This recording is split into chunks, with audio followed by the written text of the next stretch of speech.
നമസ്കാരം. വിദ്യാസമ്പന്നർ ദൈവത്തിന്റെ നാട്, അങ്ങനെ എന്തൊക്കെയാണെന്ന് ആ മലയാളികൾ അഭിമാനം കൊണ്ടിരുന്നത്.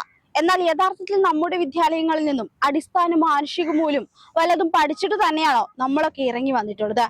ഇക്കഴിഞ്ഞ ദിവസങ്ങളായി നമ്മളൊക്കെ കേൾക്കുന്നതും കാണുന്നതും അത്തരം ഭീകരമായ വാർത്തകളാണ്. ലഹരി ഉപയോഗിച്ചതിന് ശേഷം അമ്മയെ കൊല്ലുക, നിറം പറഞ്ഞ് സഹപാഠിയെ മരണത്തിലേക്ക് കടത്തിവിടുക, പിഞ്ചു കുഞ്ഞിനെ കിണറ്റിലിട്ട് കൊല്ലുക, 19കാരെ പീഡിപ്പിച്ച് അവസാനം മരണത്തിലേക്ക് എത്തിക്കുക, ഏറ്റവും ഒടുവിൽ അച്ഛനെയും അമ്മയും തീയിട്ട് കൊല്ലുന്നതും നാം കണ്ടു.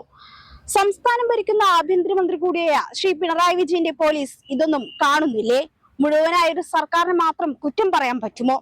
അറിവിന്റെ കേന്ദ്രമായ വിദ്യാലയങ്ങൾ പകർന്നു നൽകുന്നത് യഥാർത്ഥത്തിൽ എന്ത് മൂല്യമുള്ള വിദ്യാഭ്യാസമാണ്? പിണറായി സർക്കാരെ, നിങ്ങളുടെ ആഭ്യന്തരം ഏറെക്കുറെ പരാജയം തന്നെയാണ്. നിങ്ങളുടെ വകുപ്പിന് കീഴിലല്ലേ ക്രമസമാധാനം ഉറപ്പുവരുത്തേണ്ട പോലീസുകാർ പ്രവർത്തിക്കേണ്ടത്?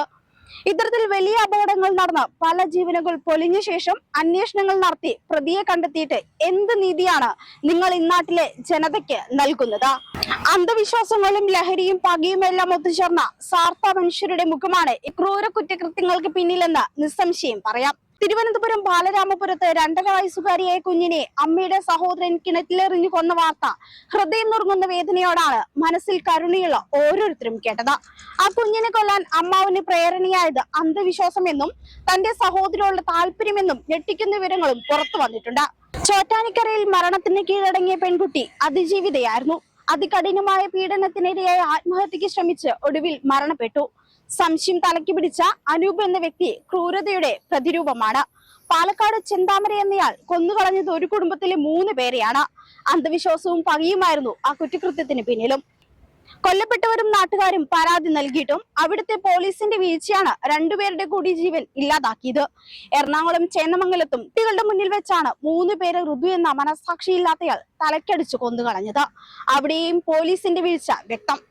നാട്ടുകാർ തന്നെ പറയുന്നു പ്രതിക്കെതിരെ പരാതികൾ നൽകിയിരുന്നു എന്ന്.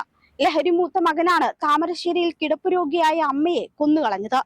9ാം ക്ലാസ്സുകാരനായ വിദ്യാർത്ഥിയെ സഹപാഠികൾ മാനസികവും ശാരീരികവുമായ റാഗിംഗ് നടത്തിയാണ് മരണത്തിലേക്ക് കടത്തിവിട്ടത്. പ്രധാന ഉത്തരവാദിത്തം സംസ്ഥാനം ഭരിക്കുന്ന സർക്കാരിന് തന്നെയാണ്. ആഭ്യന്തരമന്ത്രിയായ ശ്രീ പിണറായി വിജയൻ മാധ്യമപ്രവർത്തകർക്ക് മുൻപിലും സ്റ്റേജിലൊരു മൈക്ക് കിട്ടിയാലും വലിയ സംസാരങ്ങളൊക്കെ നടത്തുന്നത് നാം കണ്ടിട്ടുണ്ട്. നേരിട്ട കൊടിയ മർദ്ദന കഥകളും സമരവീര്യവും പറയുമ്പോൾ കാണിക്കുന്ന ഉത്സാഹവും ആർജവും ഒക്കെ ഇന്നാട്ടിലെ ജനങ്ങളുടെ ജീവൻ സംരക്ഷിക്കുന്നതിൽ കാണിക്കാത്തത് എന്താണ്?